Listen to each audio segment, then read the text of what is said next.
Amigos y amigas, bienvenidos a la presentación de nuestro libro electrónico, 100 preguntas sobre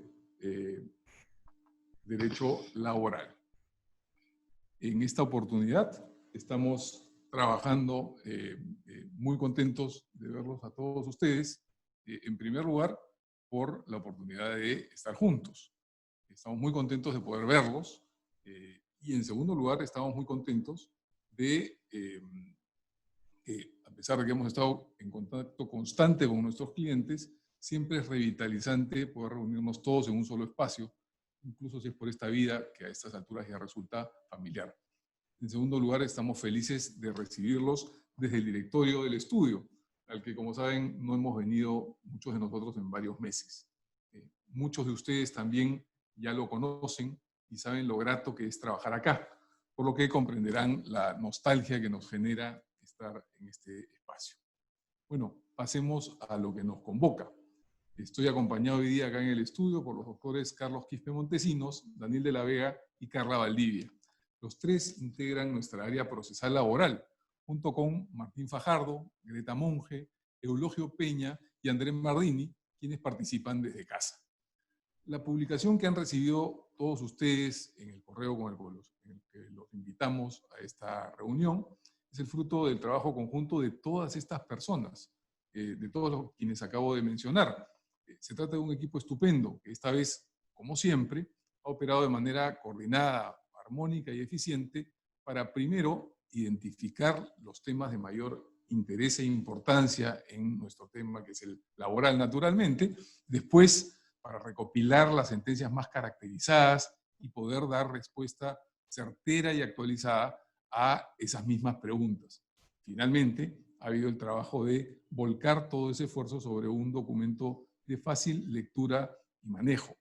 Ya habrán advertido ustedes que el libro no es un tratado teórico, una obra abstracta, sino por el contrario, un documento de fácil manejo, distinto a despejar dudas, a solucionar problemas, a ser una referencia para cuando uno necesite una respuesta rápida. Un poco como es nuestro trabajo con ustedes cotidianamente, ¿no? Vamos ahora a empezar con Carla Valdivia, quien nos comentará el tratamiento de los contratos de trabajo, contratación a plazo fijo principalmente. Luego vendrá Carlos Quispe, Daniel de la Vega, y finalmente tendremos una ronda de preguntas, a cuyo efecto los invitamos a plantearnos las que les vayan saliendo a través del chat que tenemos abierto en esta presentación del Zoom. Entonces, sin más, paso a la doctora Carla Valdivia, que está acá en el cuarto, en nuestro directorio verde.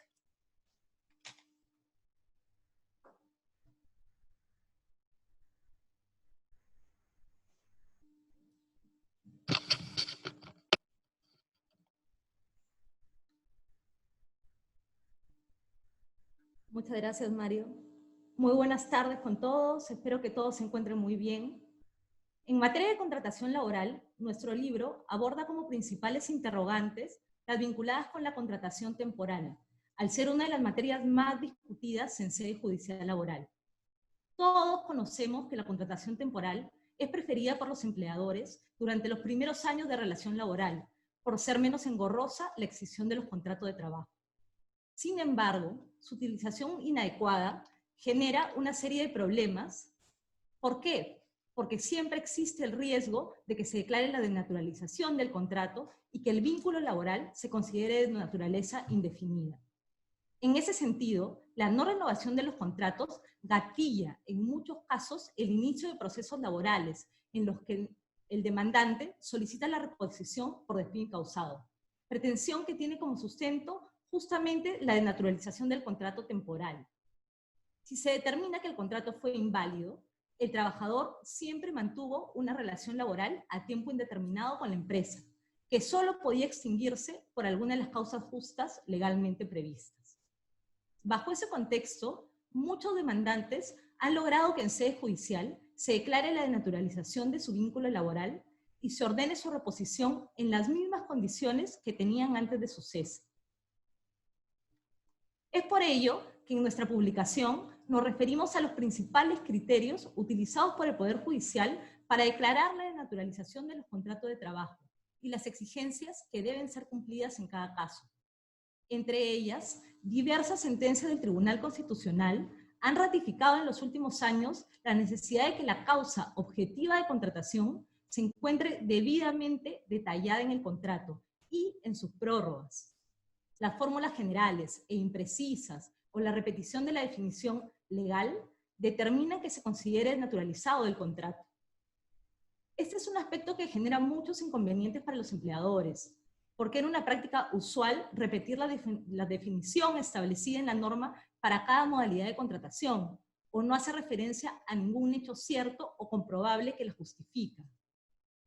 Aunque muchas empresas, conscientes del criterio jurisprudencial, han ido corrigiendo con el paso de los años sus contratos y prórrogas, la contingencia continúa respecto a aquellos trabajadores cuyo contrato inicial fue redactado con las deficiencias anotadas y que continúan un vínculo de naturaleza temporal a la fecha.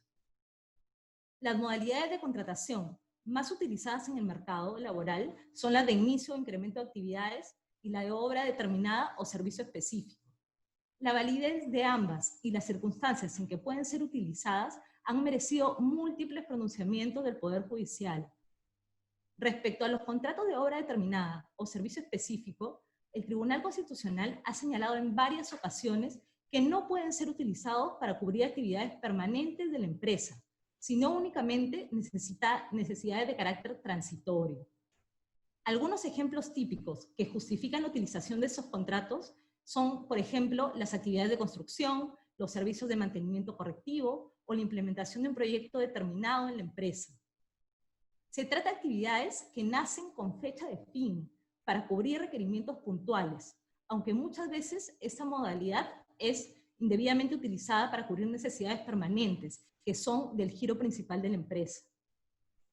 Con relación a los contratos por incremento de actividades, en jurisprudencia emitida en el año 2019, el Tribunal Constitucional ha ratificado que estos contratos no pueden utilizarse para atender incrementos que se convierten en permanentes. Aunque se permite cubrir actividades que son parte del giro del negocio, debe tratarse de un incremento temporal de las mismas. Es muy importante tener en cuenta este detalle.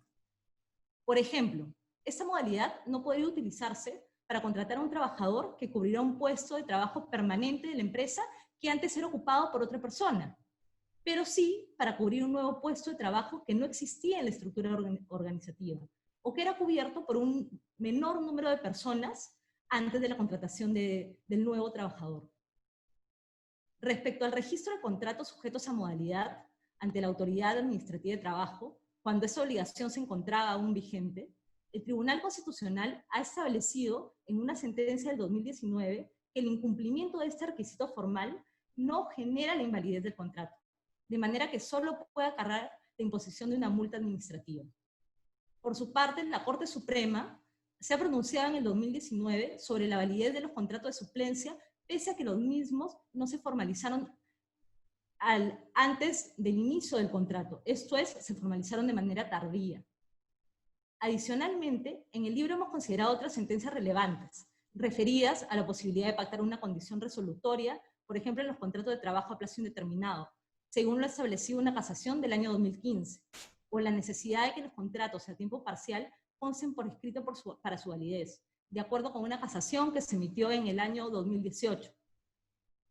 Los criterios utilizados por el Poder Judicial, plasmados en nuestra publicación, son relevantes para conocer los riesgos a los que se exponen las empresas, considerando la estrategia de contratación que han elegido.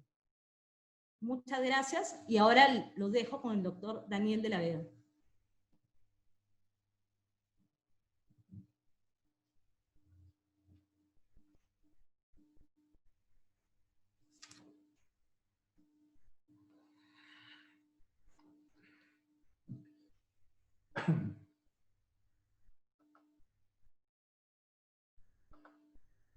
Muy buenas noches con todos. Definitivamente, el tema que me toca abordar hoy, el tema de despido, es uno donde los pronunciamientos judiciales han tenido un enorme impacto, al punto de cambiar radicalmente los criterios, conceptos y, en nuestra opinión, la propia regulación sobre la materia. Como recordarán, nuestra legislación prevé dos tipos de despido.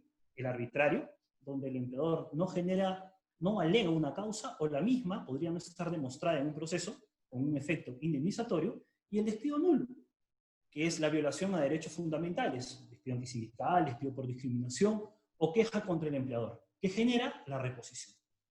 Sin embargo, a partir del año 2002 en adelante, el Tribunal Constitucional emite una serie de sentencias y varía esta figura. Las sentencias más representativas son las sentencias de los casos Llanos Huasco y Bailón Flores, donde el tribunal finalmente, más allá de la literalidad del texto legal, termina estableciendo un nuevo esquema de despido e introduce dos nuevas categorías. El despido incausado, que es aquel que se produce cuando no expresamos causa alguna en el despido. Por ejemplo, el típico despido es cuando el trabajador al llegar a la empresa, el vigilante no le permite el ingreso. Y el despido fraudulento, aquel despido con ánimo perverso que se sustenta en hechos inventados, causal inexistente o en la violación del consentimiento del trabajador. Por ejemplo, te despido por haber utilizado indebidamente una maquinaria y resulta que el trabajador ese día no tenía turno en la maquinaria respectiva. Así, el Tribunal Constitucional cambió totalmente el esquema de despido. Y claro, más allá de todas las acciones presentadas para cuestionar este tema, lo cierto es que hoy en día todo nuestro sistema tiene claro que existen 4 tipos de despido. El nulo, el incausado y el fraudulento, que generan la reposición, el primero con pago de vengados y los otros 2 con opción al pago de daños y perjuicios. Y el arbitrario, que genera el pago de una indemnización. Pero estos cambios no solo los hemos visto en el año 2002. Por el contrario, nuestros jueces han comprado esta idea del juez creador e innovador. En la publicación electrónica que les hemos remitido, podrán ver diversas sentencias peculiares sobre el tema de despido. Para presentarles solo algunas de ellas, nos gustaría abordarlas desde 2 preguntas. La primera, ¿todos los trabajadores tienen derecho a la protección contra el despido? La segunda, ¿qué elementos debo considerar al hacer una imputación para el despido? Respecto a la primera pregunta, como sabemos, la estabilidad laboral de salida o adecuada protección contra el despido, conforme a ley, la adquiere el trabajador cuando supere el periodo de prueba legal, quedando excluido de esta protección los trabajadores con jornada parcial, menos de 4 horas en promedio. Hasta ahí en nuestra legislación parece clara. Sin embargo, nuestros jueces han intervenido para hacernos algunas precisiones. En las sentencias de los años 2014 y 2016, la Corte dispuso la reposición de trabajadores cesados en periodos de prueba. Lo que ocurrió en estos casos es que el trabajador se le contrató para hacer una función A y finalmente desarrolló una función B. Así, la Corte dijo que el despido en periodo de prueba solo puede darse cuando el trabajador es evaluado en razón a sus aptitudes y para el puesto específico para el que es contratado. Y dispone además la Corte 4 elementos a analizar para esta evaluación: la capacidad del trabajador para los cambios tecnológicos, las posibilidades de desarrollo profesional, el grado de iniciativa para resolver situaciones imprevistas y las relaciones con el resto del personal o con sus clientes. Ya imagino la pregunta que se están haciendo. ¿Estos requisitos implican que el despido en periodo de prueba debe ser motivado? A nuestro entender, no. Son elementos que el empleador debe tomar en cuenta al evaluar el cese en periodo de prueba, pero claramente el mismo no requiere de una motivación expresa. Basta con señalarle al trabajador que sus labores no cumplieron con los estándares que se buscan para el perfil del puesto.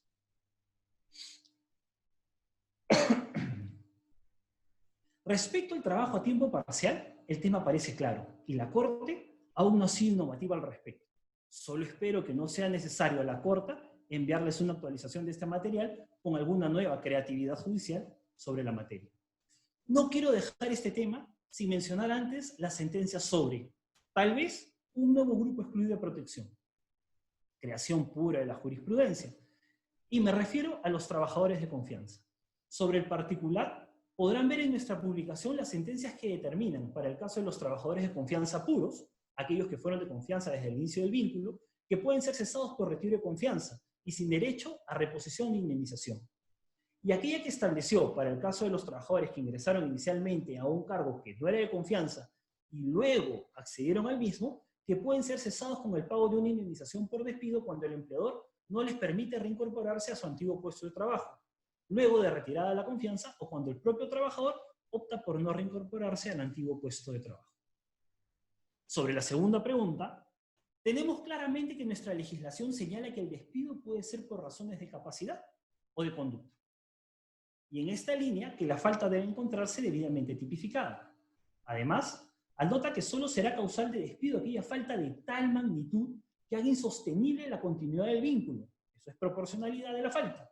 Y que la misma debe ser debidamente acreditada por quien la alega. Aunque en los casos de nulidad de despido, la norma señala que hay una inversión de la carga probatoria, inversión que, como todos sabemos, es relativa. En este marco, ¿qué luces o apagones nos ha dado nuestra jurisprudencia? Bueno, respecto a la tipificación de la falta, hemos incluido 2 o 3 sentencias muy interesantes en nuestro material.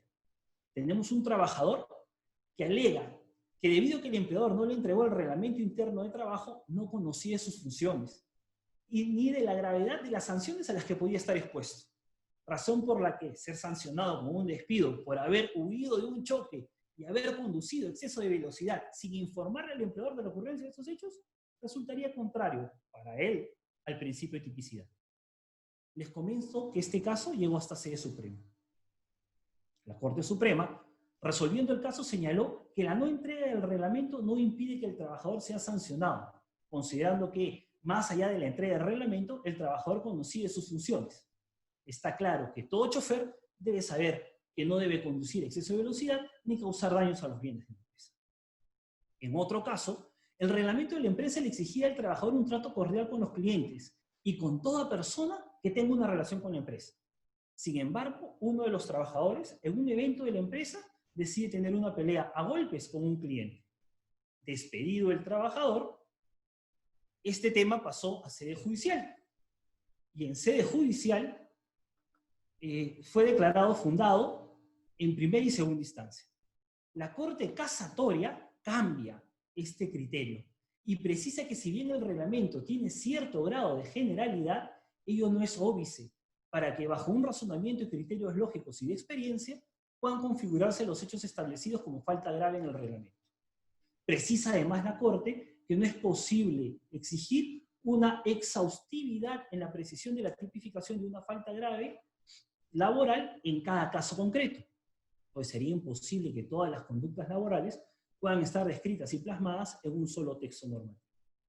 Si bien hasta ahí el criterio de la Corte en materia de tipificación parecería claro, hemos presentado también otro caso, donde a pesar de que la norma expresamente le concede al trabajador un plazo de 3 días para justificar sus inasistencias, la Corte ha considerado que en realidad ese plazo se puede extender.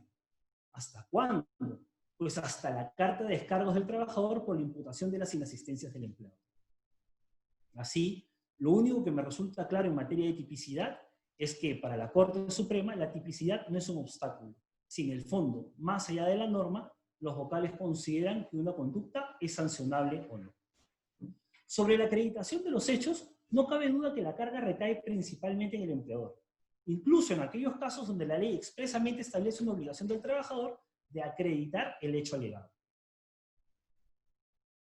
Al respecto, las Cortes han asumido como un indicio razonable de que el despido se sustente en el motivo que alega el demandante cuando la empresa no demuestra en un proceso la falta imputada, creando, a nuestro entender, una presunción no establecida en la norma. Pero esta discusión sobre la debida acreditación de la falta adquiere un matiz importante en los casos sobre despidos incausados y fraudulentos, figura que desplazaron largamente al cada día más inexistente despido arbitrario. Al respecto, tenemos la típica demanda del trabajador que pide reposición debido a que se le despide por el término de su contrato. Estas demandas muchas veces son propuestas como despido fraudulento, alegando a los trabajadores que el motivo del cese es inventado, pues el contrato no habría terminado. Sin embargo, la Corte ha dispuesto que estos casos no configuran un despido fraudulento, sino un incausado. Señala la Corte que si el contrato temporal se volvió uno a plazo indeterminado, realmente no existió una causa para el término del vínculo laboral, razón por la cual deberían de rechazarse o reencausarse todas las pretensiones como despido incausado, que es lo que corresponde. En estos temas, el caso se vuelve aún más interesante cuando lo que se discute es la proporcionalidad de la sanción. En el material les presentamos un caso muy interesante, donde tenemos un trabajador de una entidad financiera que no realizó una adecuada calificación de 4 clientes, y los mismos generaron morosidad y un adeudo importante por montos del préstamo indebidamente otorgado. El trabajador fue despedido por incumplir con sus obligaciones de trabajo, por lo que demandó un despido fraudulento y pidió su reposición. La sentencia de segunda instancia de la Corte consideró que imponer una sanción de despido cuando los hechos no revisten de gravedad adecuada es un despido de mala fe y por tanto correspondía a la reposición del trabajador. En etapa casatoria, la Corte Suprema señaló que en el despido fraudulento lo que se discute es si los hechos fueron o no inventados y no la proporcionalidad de la sanción, concluyendo entonces que el despido no fue fraudulento y no procede la reposición. Ciertamente, nos parece claro que el tema de la proporcionalidad en el despido ha quedado para el despido arbitrario, pues de lo contrario terminaría quedando sin contenido esta figura. Aunque en materia judicial y en particular sobre el despido, es mejor no hacer afirmaciones cerradas, pues en cualquier momento las Cortes podrían cambiar sus criterios.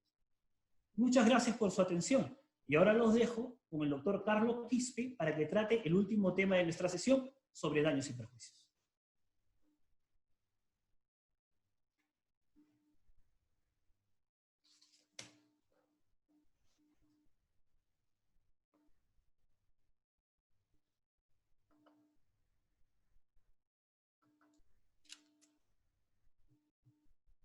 Buenas noches, es grato compartir esta sesión en la que vamos a presentar algunos criterios desarrollados por la Corte Suprema y el Tribunal Constitucional en lo que concierne a los resarcimientos por daños y perjuicios. Los procesos judiciales de pago de indemnizaciones por daños y perjuicios por incumplimiento de obligaciones laborales se han incrementado significativamente y han generado una profusa jurisprudencia en la que todavía no se advierten criterios consolidados y uniformes en los distintos juzgados y salas laborales. De un tiempo a esta parte, los jueces de trabajo vienen resolviendo controversias en las que deben determinarse resarcimientos por prácticamente todo pretendido incumplimiento laboral. ¿Qué vienen resolviendo los jueces en esta materia? La jurisprudencia que le hemos presentado la hemos agrupado en 8 grandes temas. El primero de ellos es el de los daños resarcibles, es decir, qué daños son materia de reparación en estos procesos judiciales. El primero de ellos es el lucro cesante. El lucro cesante es entendido por los jueces como la frustración de una ganancia o utilidad futura y cierta. Por ejemplo, en el caso de un trabajador injustamente despedido, como producto del cese se dejan de percibir las rentas que habitualmente se recibían por los servicios. Eso es el lucro cesante. Un segundo tipo de daño es el denominado daño emergente, es decir, la pérdida monetaria efectivamente sufrida. Por ejemplo, los gastos médicos en los que incurre un trabajador como consecuencia de un accidente. Y el daño moral, el tercer tipo de daño, es la congoja, la pena, la aflicción que se derivan de la afectación al fuero interno a raíz de un daño padecido. Un segundo tema está vinculado al plazo de prescripción, es decir, cuál es el tiempo que tiene un trabajador para demandar y exigir estos resarcimientos. Mientras que para la generalidad de los casos, para la generalidad de las demandas laborales, los trabajadores tienen hasta 4 años para exigir el cumplimiento de las obligaciones impagas. En el caso de los daños y perjuicios pueden exigirse dentro de un plazo mayor, 10 años. Ello evidencia la importancia de conservar la documentación que acredite el cumplimiento de las obligaciones por parte de la empresa. Un tercer punto, en el cual hemos agrupado nuestra reseña, está referida a los resarcimientos extratarifados. ¿A qué nos referimos con los resarcimientos extratarifados? En aquellos casos para los cuales la ley ya ha previsto una indemnización, como por ejemplo en el caso del despido arbitrario, por el cual se ha previsto una indemnización tarifada en la ley, es posible que se otorguen resarcimientos adicionales en tanto se acrediten daños también adicionales. Ello ocurre en situaciones en las que, por ejemplo, con ocasión del despido se lesione otro derecho como podrían ser el honor y la intimidad. El cuarto tema, en función al cual hemos agrupado nuestras sentencias reseñadas, es el de los resarcimientos en casos de despidos fraudulentos e incausados. A diferencia del despido nulo, que genera la reposición y pago de remuneraciones devengadas, los despidos fraudulentos e incausados originan solamente la readmisión en el empleo. Sin embargo, en lugar del pago de remuneraciones por periodos no laborados, los jueces pueden otorgar resarcimientos por lucro cesante, daño emergente y daño moral si la existencia de estos es demostrada. Un quinto tema está vinculada a la indemnización por cese durante el periodo de prueba. Un trabajador cesado durante el periodo de prueba puede obtener una indemnización por daños y perjuicios en tanto demuestre que en su contratación medió mala fe. Este fue el caso de una trabajadora que se desvinculó de su empresa para incorporarse a otra, pero esta la cesó dentro de los primeros meses de trabajo. En el caso concreto, la Corte Suprema entendió que la nueva empresa la contrató con la sola intención de que se desvinculara de aquella para la cual ya laboraba. El sexto tema está vinculado a la responsabilidad del empleador en casos de accidentes de trabajo. El empleador, de acuerdo a los jueces, de acuerdo a la jurisprudencia de la Corte Suprema, es el responsable por los accidentes ocurridos en el centro de trabajo. El trabajador solamente debe probar la existencia del accidente y el daño sufrido. A criterio de la Corte Suprema, incluso si el accidente deriva de un caso fortuito o de hechos de un tercero, el empleador no se libera de responsabilidad porque la ley le impone un deber de protección. El siguiente tema está vinculado al daño causado cuando de por medio hay negligencia del trabajador. La negligencia del propio trabajador, han dicho los jueces, no exime al empleador de su responsabilidad, pero ella sí incide en la cuantificación del resarcimiento. Esto es, si hay negligencia del trabajador que haya provocado un daño, el importe de la reparación económica será menor frente a aquellos casos en los que no hubiese mediado negligencia propia. Y el último tema, en materia de resarcimientos por daños y perjuicios, es el de la eficacia de la transacción extrajudicial. Si un trabajador o si pacta con su empleador vía una transacción un monto para compensar los daños, el pacto puede ser realizado por el trabajador por deudos de este, el juez, de estimar diminuto el monto otorgado, puede revisar el acuerdo y considerar el importe otorgado como un pago a cuenta de la cantidad que judicialmente se ordene pagar. Ello ocurrió en el caso de un trabajador de 24 años fallecido en un accidente de trabajo y con cuyas viudas su empresa había transigido por la suma de 20.000 nuevos soles para compensar los daños. La Corte Suprema estimó que este era un monto reducido y por el cual solamente la consideró como un pago a cuenta del importe que judicialmente se ordenó pagar. Como conclusión, podemos señalar que la jurisprudencia en materia de daños y perjuicios derivados de las relaciones laborales aún no ha alcanzado consistencia y uniformidad. La Corte Suprema y los jueces de todas las instancias, en general, en lugar de orientarse a fijar criterios en aspectos esenciales, tales como la prueba y la cuantificación del daño, han optado muchas veces por presumir la existencia de este y fijar libérrimamente los importes resarcitorios. Esperamos que en la determinación de la responsabilidad por los daños causados y la reparación que corresponde brindar frente a estos, nuestros magistrados logren actuar predictiblemente y con equidad. Les agradezco su atención y quedamos a las preguntas que tengan a bien realizar.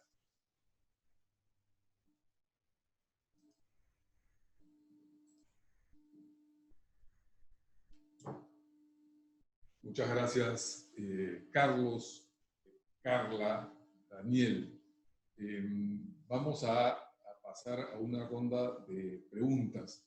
Yo quería comentar solamente de modo muy breve cómo nuestro intento y nuestro esfuerzo en el libro electrónico ha sido tratar de darles respuestas precisas, directas, con sí o no, normalmente, a todas estas preguntas, lo que no quita que nuestra materia como abogados sea siempre, esté siempre abierta a discusiones distintas, ¿no? A posiciones, a argumentaciones, a matices en los casos que puedan llevar eventualmente a soluciones distintas para casos parecidos, no deberían ser idénticos, pero sí parecidos, de las que ponemos en el libro. Lastimosamente, además, como ya hemos escuchado en alguna de las presentaciones, en dos por lo menos de estas presentaciones, la actuación de nuestras cortes no siempre es la más consistente y se dan casos en los cuales hay idas y vueltas o incluso contradicciones en las respuestas que les dan los jueces a las preguntas que se plantean en las discusiones laborales, ¿no? Pero la idea es tener esta referencia inicial en el libro. Por supuesto, estamos siempre nosotros a disposición, a la orden para cualquier pregunta más sofisticada o que requiera una elaboración mayor. Vamos a pasar a la ronda de preguntas. Tengo algunas que han ido llegando acá y vamos a intentar hacerlo con nuestros abogados en sus casas. Vamos a empezar con Martín Fajardo. A ver si es que le ponemos el audio y el video. Debería estar llegando. Ahí está. Lo ponemos por acá. Aparece Martín. Y la pregunta que tenemos que le hacen es si los jueces están otorgando daños punitivos por despidos. Y acá hago un breve agregado a esta pregunta de mi propia cosecha, que es ¿qué son los daños punitivos y a qué se refiere esta pregunta especial? Partimos de que se ha despedido un trabajador y este trabajador ha demandado o ha cuestionado ese despido, pero además se discute esto de los daños punitivos. ¿Qué es esto de los daños punitivos, Martín? ¿Qué tal, Mario? A ver, los daños punitivos, como su nombre le indican, es un resarcimiento. Estás sin audio, doctor. Estás sin audio, debes activar tu audio. Estoy acá, aparece que estoy con audio, Mario.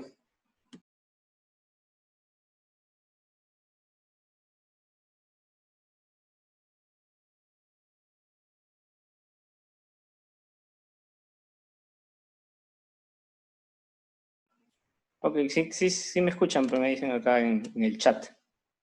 ¿Mario? A ver, los daños punitivos, como su nombre le indica, tienen una doble finalidad. Por un lado, sancionar a la persona que ha cometido el daño, por eso precisamente le han puesto ese nombre, daños punitivos, y por el otro lado, ser un disuasivo para que otras personas no cometan ese mismo evento dañoso. Y la respuesta a tu pregunta sería sí, algunos jueces están empezando a dar daños punitivos. ¿Por qué empezando? Porque esta es una figura que se creó, o mejor dicho, importó la Corte Suprema a nuestro ordenamiento nacional, más o menos en el 2016-2017, producto de los plenos supremos casatorios. El gran problema que tiene el daño punitivo es que justamente por ser una importación no responde a nuestro ordenamiento jurídico, es más un ordenamiento anglosajón. Lo que hemos visto en las típicas películas, digamos, cuando vemos estos casos de contaminación ambiental, por ejemplo, donde se establecen sanciones exorbitantemente altas, cuando hay, por ejemplo, un tema de impacto ambiental, para que otras empresas no repitan o sean más cuidadosas de no cometer ese daño. Incluso los daños punitivos en otros ordenamientos llegan a ser montos tan exorbitantes que pueden llegar a terminar por quebrar a una empresa al momento de resarcir estos daños. La ventaja, entre comillas, que tiene nuestro sistema creado por la Corte Suprema es que le han puesto un tope, quizás siendo conscientes de que esto se les puede salir de la mano a los jueces, y ese tope es equivalente, en el caso de los despidos, a lo que se hubiera ordenado pagar o se hubiera pagado, digamos, por el tema de pensiones del trabajador, ya sea la ONP o la AFP.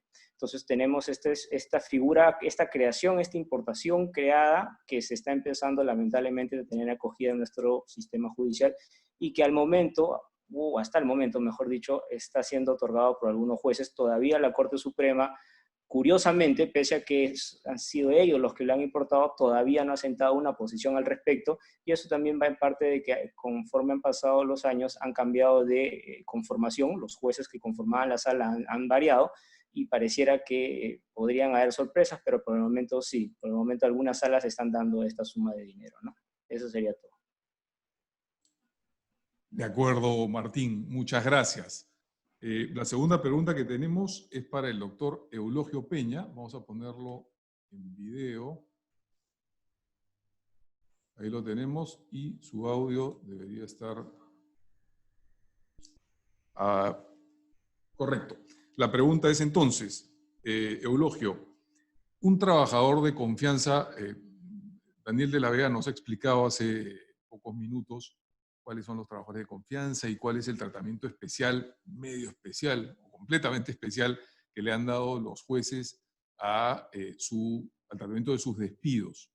Y la pregunta que nos hacen es si un trabajador de confianza a quien le retiran la confianza y por lo tanto lo cesan de un empleo, si podría recibir una indemnización por daño moral como consecuencia. Gracias, Mario. Y ¿no? Buenas tardes con todos los invitados. Espero estén todos bien en casa. La pregunta es muy interesante, de hecho. y en principio me inclinaría por responder que la respuesta es no. ¿Y por qué? Porque como parte de nuestra publicación hemos incluido la referencia a un pleno jurisdiccional del 2018 en el que se establece que este tipo de trabajadores no tienen derecho a la indemnización por despido arbitrario. ¿Y cuál es el trasfondo que hay detrás de este criterio del pleno?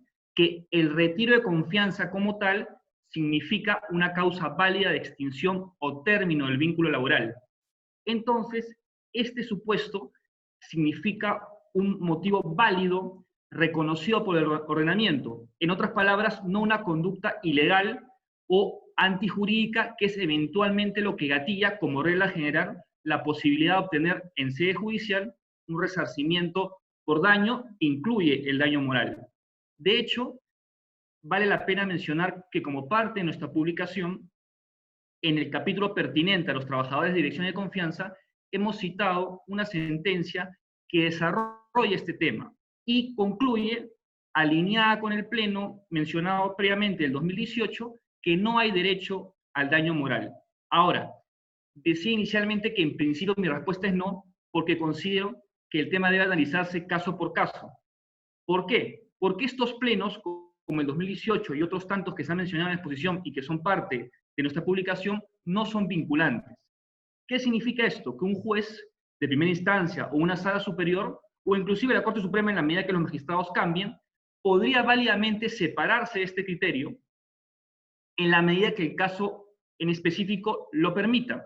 Por ejemplo, podría ocurrir, y de hecho ocurre, que en los procesos se reclama el daño moral y como parte de este reclamo, de esta pretensión, se sustenta la misma en que hay una afectación personal, emocional, psicológica o de reputación, producto justamente de este cese por retiro de confianza. Y en esos casos, de manera específica, un juez podría, en la medida que no es vinculante, insisto, el pleno del 2018, otorgar el daño moral. Muchas gracias.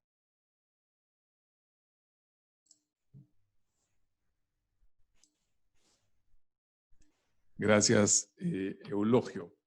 En la siguiente pregunta, regresamos a los temas que había tratado Carlos, pero por la forma como ha sido planteada, vamos a encauzarla a través de la doctora Greta Monge, que ve muchísimo, que es una súper experta en temas de seguridad y salud y de protección de la salud de los trabajadores en el centro de trabajo. La pregunta para Greta es si el empleador tiene responsabilidad por un accidente en el centro de trabajo, pero que obedece al acto de un tercero. Estoy tratando de iniciar el video de Greta. Vamos a ver si la tengo. Ahí la veo, Greta. Vamos a ponerle también su audio.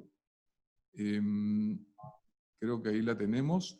Greta, ¿el empleador tiene responsabilidad por un accidente que ocurre en el centro de trabajo, pero que es responsabilidad de un tercero? O sea, que no es responsabilidad ni del empleador ni del propio trabajador, ¿se entiende?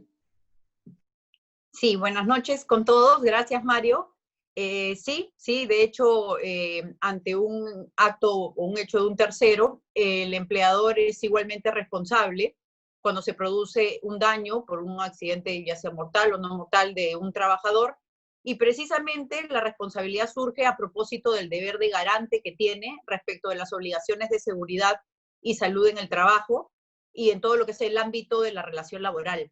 De hecho, así el accidente se haya producido por un caso hecho fortuito, por el delito de un tercero, o incluso por un atentado armado en el centro de trabajo, ello no libera de responsabilidad al empleador debido al deber de prevención y protección de las normas de seguridad y salud en el trabajo. Este tema fue abordado ciertamente en el 6º Pleno Jurisdiccional Supremo en materia laboral y previsional, donde también se alcanzó dicha conclusión, y en virtud de ello, por tanto, conviene a los empleadores que adopten todas las medidas de prevención en función a las normas generales y sectoriales de seguridad y salud en el trabajo, dejando constancia, como bien dijo el doctor Carlos Quispe, del cumplimiento de cada una de estas obligaciones a través de los documentos correspondientes. Gracias. Muchas gracias, Greta. Vamos a ver cómo cambiamos esto. video, yo creo que es pertinente mencionar que este criterio que nos planteas es la respuesta que nos da el sistema desde la jurisprudencia, de estos pronunciamientos de los jueces. Yo agregaría solamente que no es un criterio que nosotros, por convicción, compartamos. Todo lo contrario, en mi caso personal, estoy abiertamente en desacuerdo con ese criterio, toda vez que el deber de prevención del empleador no puede ser entendido de manera irracional o absurda, es decir, no puede ser entendido de manera que no pueda ser cumplido, no puede tratarse de una obligación sin un límite, sin un final. Entonces, como Greta nos dice, el empleador tiene que adoptar todas las medidas razonables para que no ocurran accidentes o problemas en el centro de trabajo, pero no puede exigírsele que adopte medidas que van más allá de lo razonable o lo posible. Es decir, si es que, como Greta misma nos planteaba, hay un atentado desde fuera, un asalto, cosas que no se pueden evitar, cosas como las que estamos viviendo actualmente con la emergencia sanitaria. Hay cosas que no hay fuerza en el mundo que pueda evitarlas, preverlas o impedirlas. La única forma de evitar que no haya ni un solo accidente jamás en la vida en un centro de trabajo es no teniendo un centro de trabajo. Y eso tampoco se le puede pedir a los empleadores. Entonces, pienso que el criterio está, el criterio hay que tomarlo en cuenta, pero no lo compartimos. Tenemos una pregunta más que viene por el chat, varias preguntas en realidad.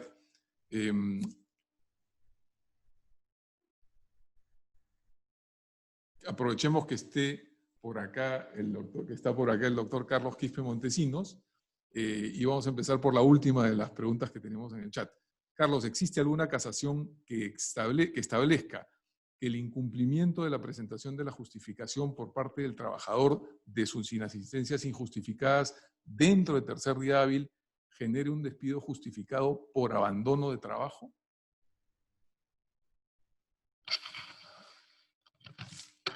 Bueno, la pregunta alude a que si la Corte se ha pronunciado en casos de despido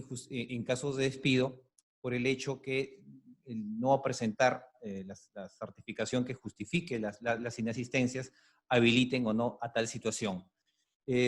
La causal se encuentra prevista en la norma legal, ¿no? La Ley de Productividad y Competitividad Laboral ha establecido que la inasistencia por más de 3 días consecutivos es una causal de despido, pero sin embargo el trabajador tiene la posibilidad de acreditar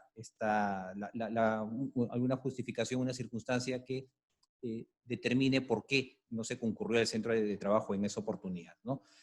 La Corte Suprema ha establecido pues, que el trabajador tiene hasta los 3 días siguientes de configurar la falta para que pueda acreditar que alguna situación, alguna circunstancia se presentó y determinó que el trabajador no pueda concurrir a laborar.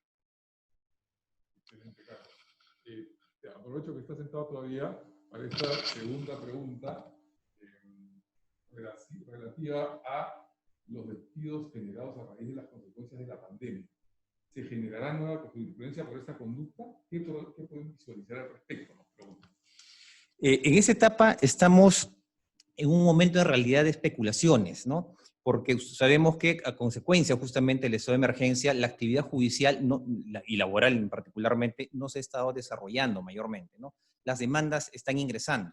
Y como hemos visto, a partir de la jurisprudencia reseñada, muchas veces los jueces generan criterios, no necesariamente acordes con la ley, no necesariamente siguen la línea que la legislación ha previsto en la materia.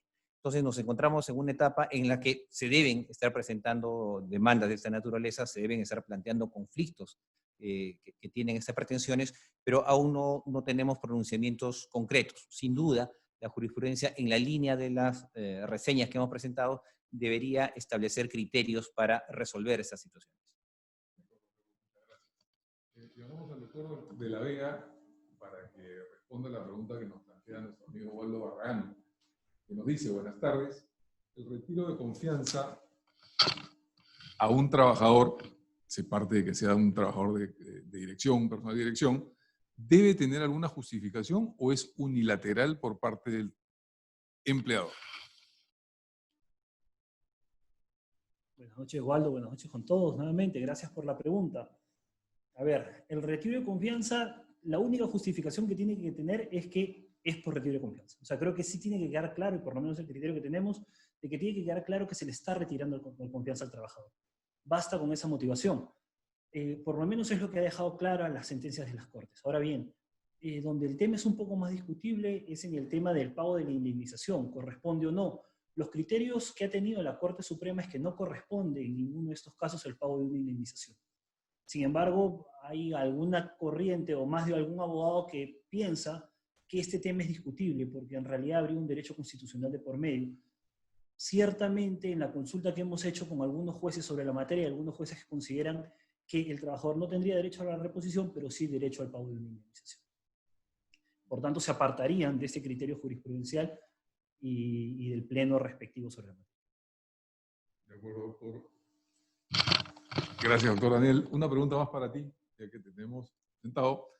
Cristian Arias nos pregunta, buenas noches. El Pleno Jurisdiccional de mayo del año pasado establece criterios para determinar el lucro cesante. Señala que no es equivalente a las remuneraciones dejadas de pagar. ¿Podría darnos algunos alcances? Este era para Carlos, que habló de indemnizaciones, pero yo creo que ya... Sí, no hay ningún inconveniente. Ciertamente no deberían ser equivalentes a la remuneración, pero al final, cuando los jueces terminan haciendo los cálculos, terminan haciéndolo muy parecido. Excluyen algunos beneficios, tipo CTS, tipo gratificaciones en algunos casos, pero el monto termina siendo muy similar, porque en realidad la línea de cálculo termina siendo lo que el trabajador estaría dejando de percibir en este caso. Entonces, suele ser, aun cuando el Pleno diga que no es exacto la remuneración, el número termina siendo muy similar a lo que hubieran sido por lo menos los sueldos de cada uno de los meses dejados. Muy bien. Gracias, Daniel. Quiero llamar a Carla un momento de regreso, a Carla Valdivia, porque tenemos esta consulta de Ruth que nos pide que les comentemos sobre la seguridad y salud en el trabajo para los trabajadores que están realizando trabajo remoto.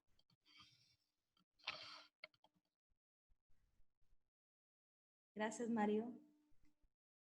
En el caso de los trabajadores que están en modalidad de remotos, ¿no? La norma lo que ha establecido es que la empresa tiene que enviarles a los trabajadores el detalle de las disposiciones generales que deben de cumplirse en materia de seguridad y salud en función de los riesgos a los que están expuestos en sus domicilios, ¿no?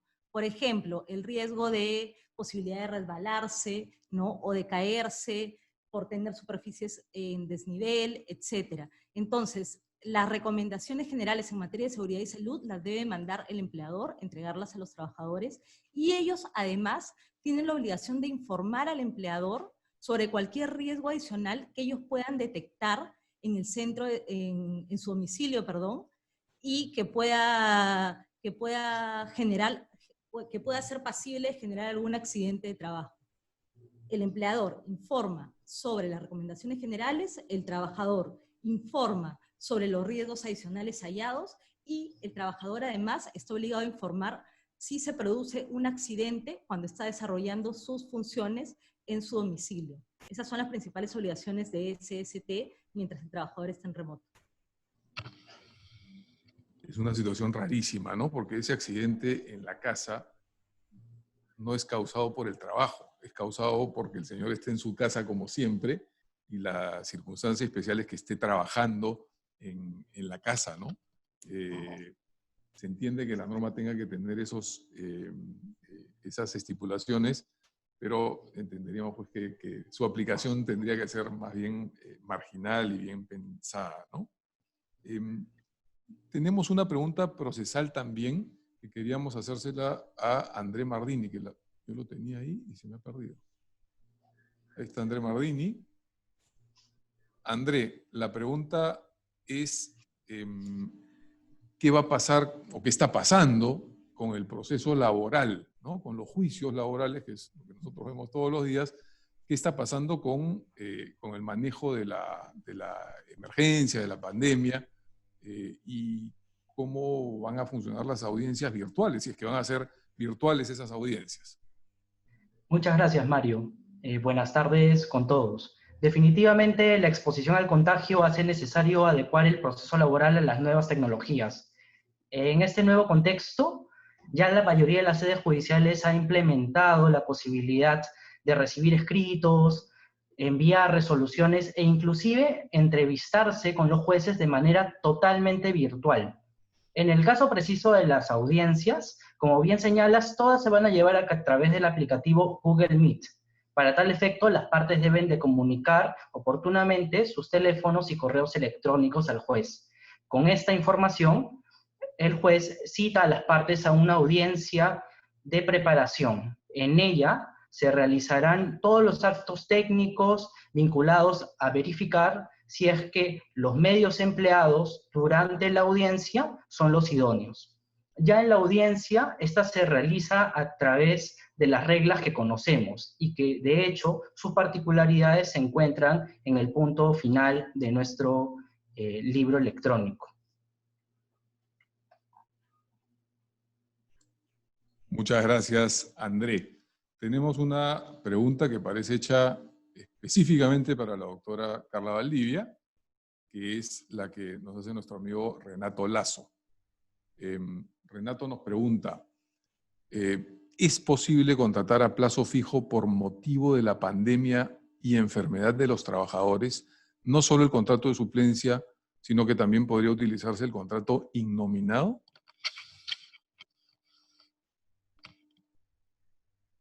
Gracias, Renato, por tu pregunta. Efectivamente, la pandemia, al ser un caso fortuito, un caso de fuerza mayor, y que además es de naturaleza temporal, faculta de forma general al empleador a utilizar contratos a plazo fijo para el inicio de un vínculo laboral con nuevos trabajadores. Ahora, definitivamente la posibilidad de utilizar los contratos innominados va a tener relación directa con el motivo que en este caso va a justificar la contratación del nuevo trabajador. ¿Por qué? Porque siempre tenemos que verificar si existe o no una causal expresa, mejor dicho, una modalidad expresa regulada en nuestra legislación que puede ser mejor aplicable. En el caso que mencionas, que es el caso de la enfermedad del trabajador, esto es, el trabajador que se contagió de COVID, lo que correspondería en ese momento sería contratar al trabajador que lo va a suplir por un contrato de suplencia, porque finalmente, además, la empresa va a requerir a este trabajador únicamente por el periodo o condicionado a la inasistencia del otro trabajador. Además, el utilizar la modalidad de suplencia va a permitir que sea más fácil la desvinculación con él apenas esté disponible el trabajador del puesto permanente. Gracias, Carla. Todavía una más de Silvia Calero, porque esos son los temas que has estado trabajando tú continuamente estos meses. Por la coyuntura actual, si se llegara a un acuerdo con algunos trabajadores de reducción de horas al mes a la mitad y su consecuente reducción de remuneración, ¿se debe tener alguna consideración adicional más allá de que el acuerdo esté formalizado por escrito para ser válido ante la autoridad de trabajo? Gracias. La verdad que no.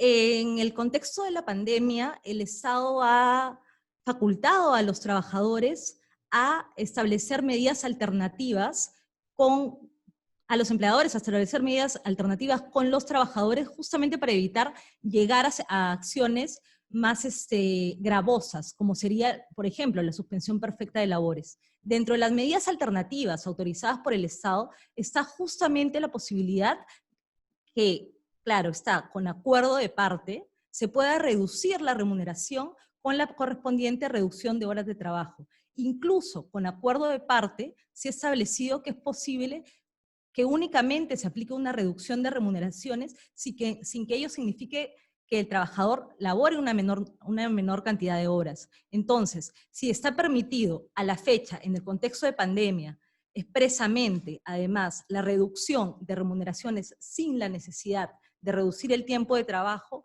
debería de generar menores riesgos la reducción proporcional en ambos casos, ¿no? Tenemos una pregunta más, viene de Jimena Samayoa. Le voy a pedir a Daniel que nos dé una mano con esta respuesta. ¿Cuál es la tendencia actual de enfocar una demanda de reposición por despido lesivo de derechos constitucionales versus el esquema antiguo legal y jurisprudencial?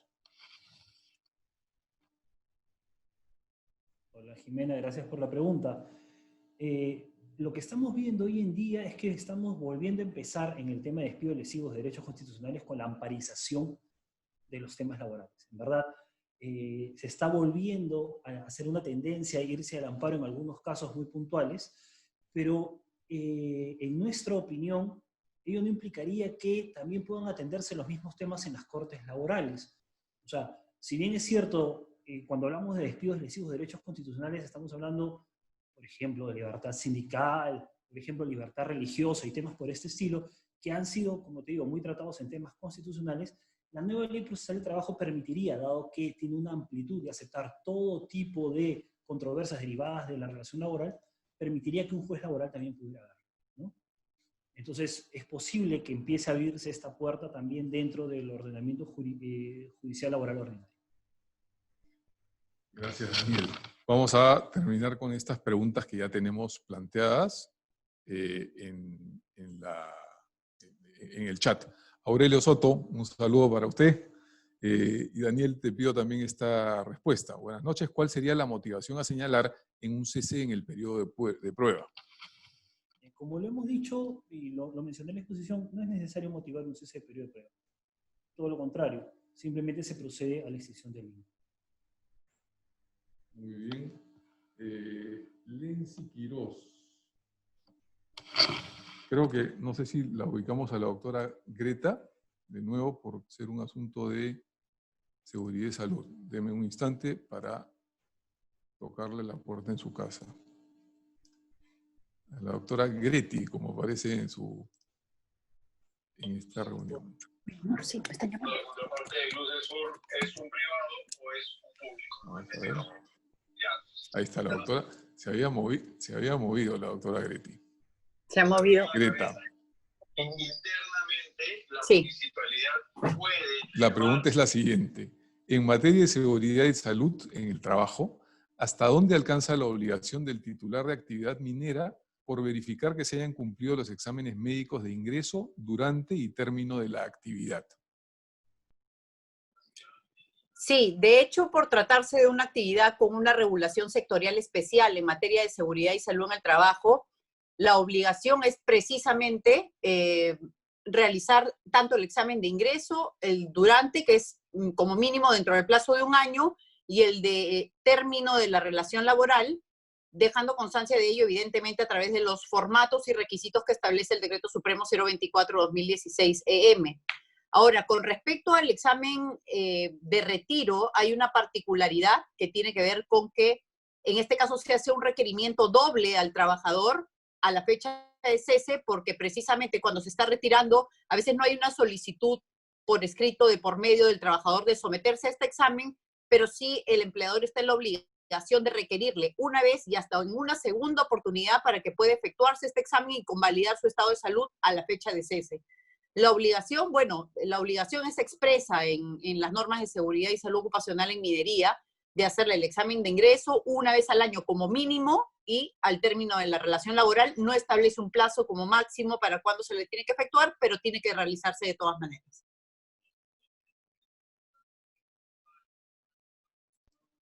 Muchas gracias, Greta. Vamos a terminar con ya estamos con el tiempo cerrándosenos. Vamos a terminar las que ya, como decía, las preguntas que ya están planteadas.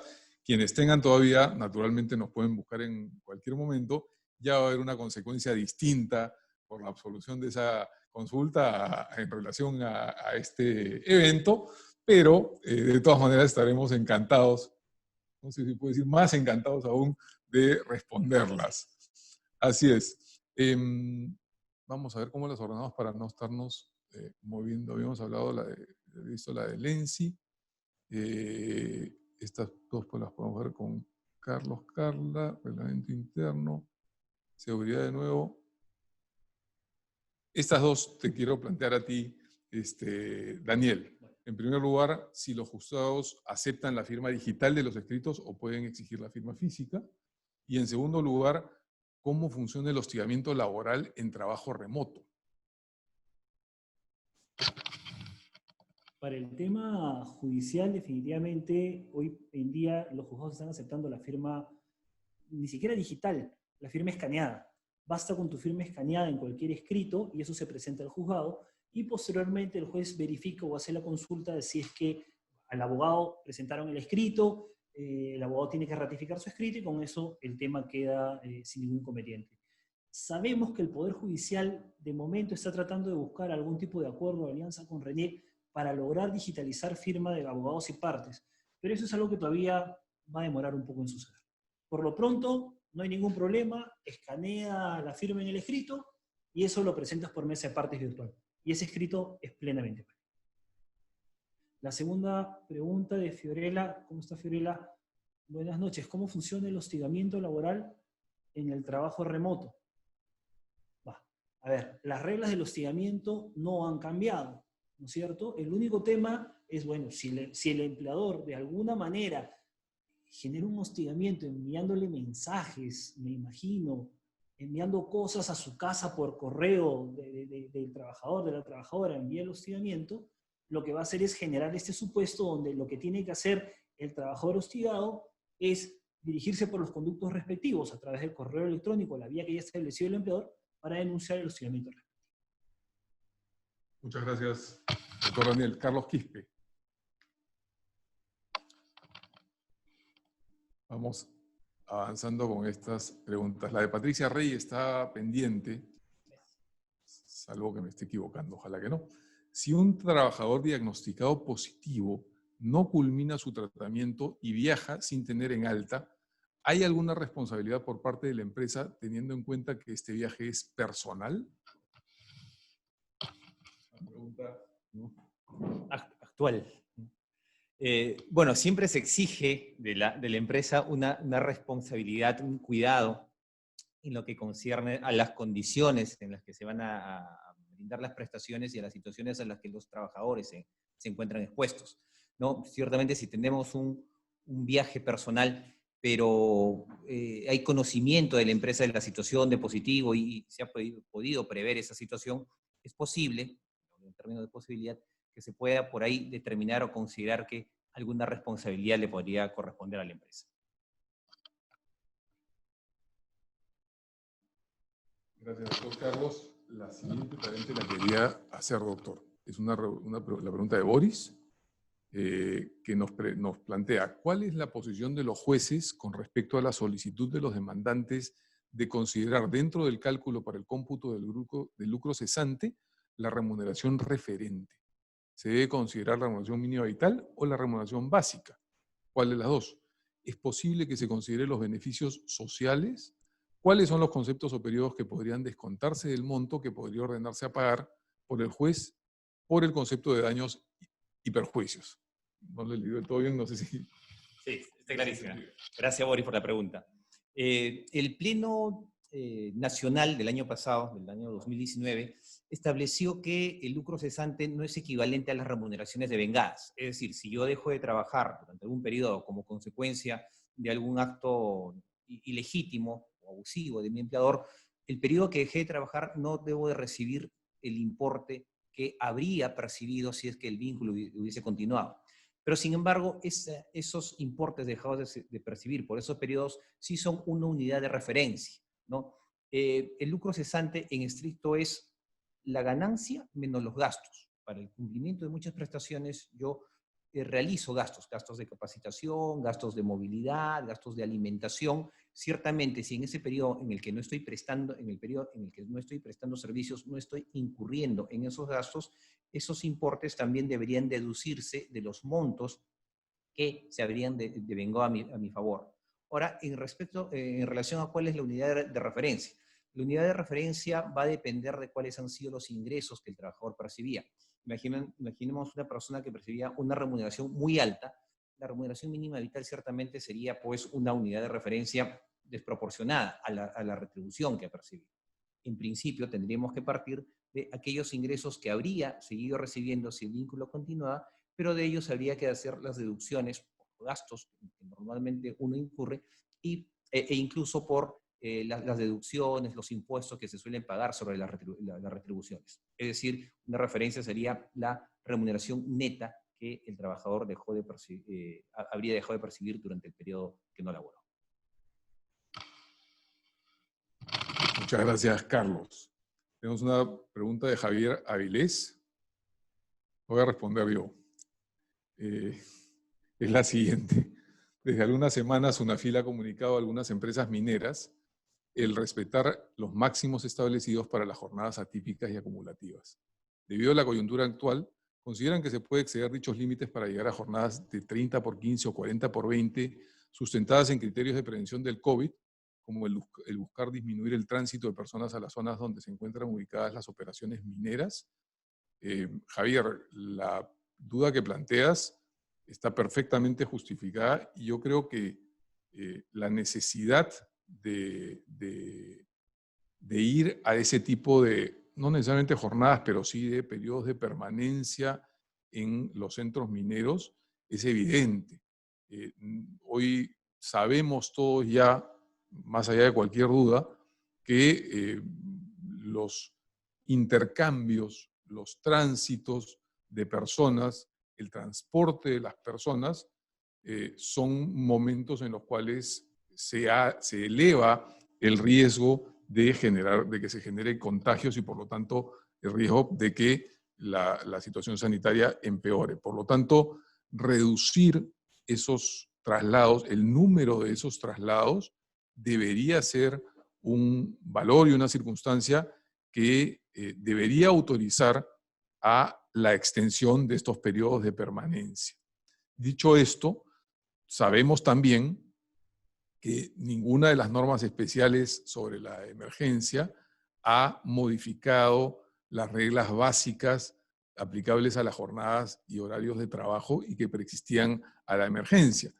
Y dos de ellas son, en primer lugar, que no se pueden exceder las 48 horas semanales como jornada ordinaria. En segundo lugar, que la jornada ordinaria, incluso en sistemas atípicos, requiere ser verificada en cuanto al cumplimiento de los máximos legales de este promedio de 48 horas semanales en periodos no más largos de 3 semanas. Esto es lo que estableció el Tribunal Constitucional en su test de constitucionalidad de las jornadas atípicas mineras, precisamente hace ya como 15 años, ¿no?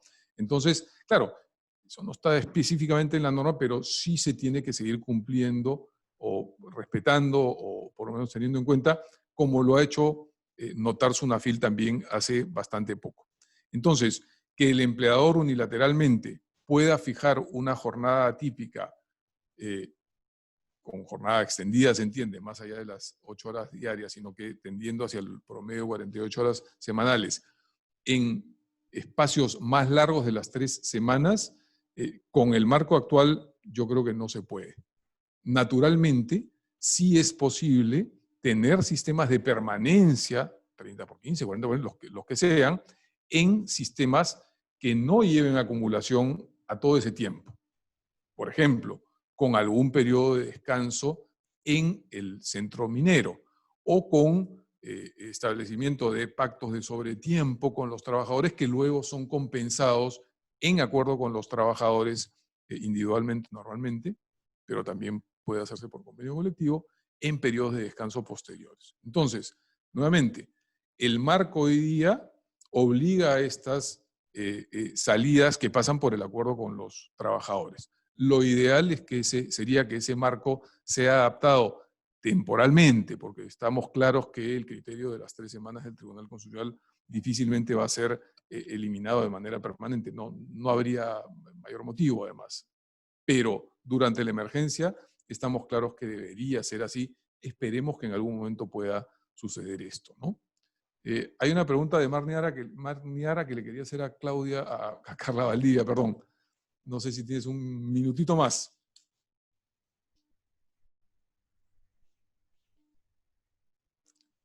Carla, la pregunta es la siguiente. ¿Existe alguna inclusión más específica en el reglamento interno de trabajo o en los contratos de trabajo que se puede incluir para que el incumplimiento de las obligaciones del trabajador sea en causa de despido o eximan de responsabilidad a la empresa por negligencia del trabajador en la observancia de sus obligaciones de seguridad?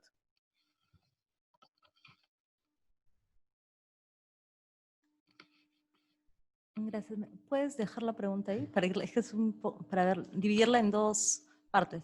Hola Marni, gracias por tu pregunta. Respecto al tipo de disposiciones que se pueden incluir en el RIT o en el contrato de trabajo para que su incumplimiento pueda determinar el cese del trabajador, en primer lugar no debemos de perder de vista que una causa justa de despido que constituye una falta grave, consiste en el incumplimiento del reglamento interno de trabajo que revista gravedad, sí, te dice la norma, ¿no? Entonces, definitivamente, la posibilidad de que el empleador pueda regular la mayor cantidad de obligaciones generales en el reglamento interno de trabajo lo va a poner en una mejor posición cuando existe el incumplimiento del empleador, porque te va a permitir invocar esta causal para poder justificar un cese. Claro, todo va a partir siempre de un análisis de cada caso concreto, para determinar si efectivamente esta obligación que estaba incluida en el RIT, su incumplimiento reviste o no gravedad, que es lo que te piden como requisito para poder proceder al cese. Sobre la segunda parte de tu pregunta, que señala si existe posibilidad de que la empresa se exima de responsabilidad por negligencia del trabajador en materia de seguridad y salud en el trabajo, lamentablemente no. El problema en este caso es que en materia de seguridad y salud en el trabajo, el empleador es el encargado de garantizar, de otorgar toda la protección y además de eso, de fiscalizar que se cumplan las normas en esta materia dentro del centro de trabajo. Nosotros hemos tenido muchos casos en los cuales la negligencia del trabajador que determinó, por ejemplo, un accidente de trabajo, ha sido un atenuante de responsabilidad al momento de determinar el monto que puede corresponder pagar por una indemnización, por ejemplo, pero no un eximente, porque siempre va a haber algo a criterio del Poder Judicial y a criterio de SUNAFIL, que algo más que pudo hacer el empleador en estos casos, ¿no? Por ejemplo, el trabajador incumplió. Bueno, es que tú debiste poner un supervisor que está a su costado mañana, tarde y noche en cada minuto de su jornada laboral viendo que no incumpla. Entonces a veces llegamos a extremos de este tipo cuando existe una negligencia muy evidente del trabajador, pero la responsabilidad siempre va a recaer en el empleador. Como te comento, podría ser un atenuante, más no un eximente. Carla, estas dos preguntas rápidas también para no dejarlas en el aire. Ambas relacionadas con el trabajo remoto. En primer lugar, si es necesario algún acuerdo verbal, o puede ser un correo electrónico, o tiene que haber algún acuerdo firmado físicamente, ¿no? Y ligado a eso, la pregunta sobre cómo se viene manejando el tema de los sobretiempos durante el trabajo remoto.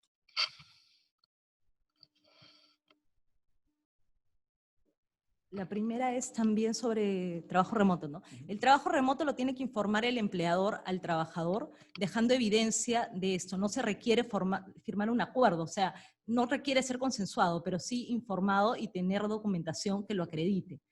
Y sobre el segundo punto, sobre horas extras, en realidad esto está muy relacionado con la capacidad que tiene el empleador de fiscalizar a distancia las labores que está desarrollando el trabajador, ¿no?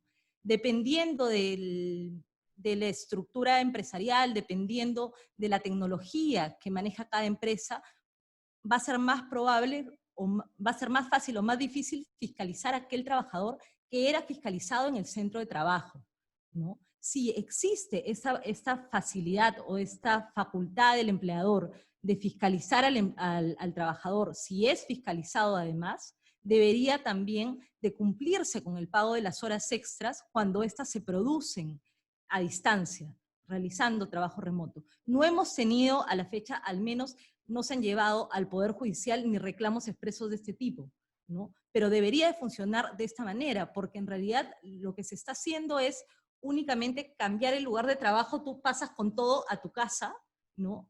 Y en tu casa tienes que continuar cumpliendo tu horario de trabajo, tu jornada de trabajo, y con la condición que tenías antes, que de ser el caso era la de trabajador fiscalizado. Eso, como les comento, podrá tener ciertos matices dependiendo de la tecnología que utiliza cada empresa para poder verificar el cumplimiento de las obligaciones laborales. Gracias. Muchas gracias. Yo voy a tomar la última pregunta de la lista, ¿no? Liz nos consulta. Si un trabajador que era indeterminado cesó por renuncia voluntaria en marzo 20 y ahora por la pandemia se le desea volver a contratar para que cubra a un trabajador delicado por COVID, ¿podría volver a contratar por suplencia o en este caso necesariamente debería regresar con un contrato indeterminado? La pregunta es que no puede regresar con un contrato a plazo fijo, por suplencia o con un contrato modal, dado que se trataba de un trabajador estable el 20 de marzo, que cesó el 20 de marzo.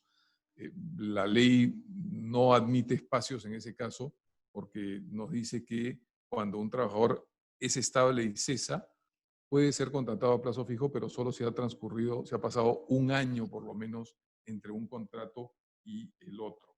Entonces, no se va a poder. Si se le contrata para esa suplencia, se le tiene que contratar como trabajador estable, que es lo que ya es o ya fue la vez anterior. La última pregunta que vamos a tomar es de especial dificultad. Voy a ver si es que ubico una vez más a la doctora Greta Monge.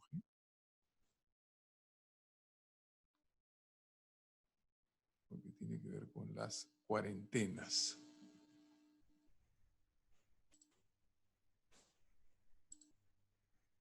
Vamos a ver si está por ahí.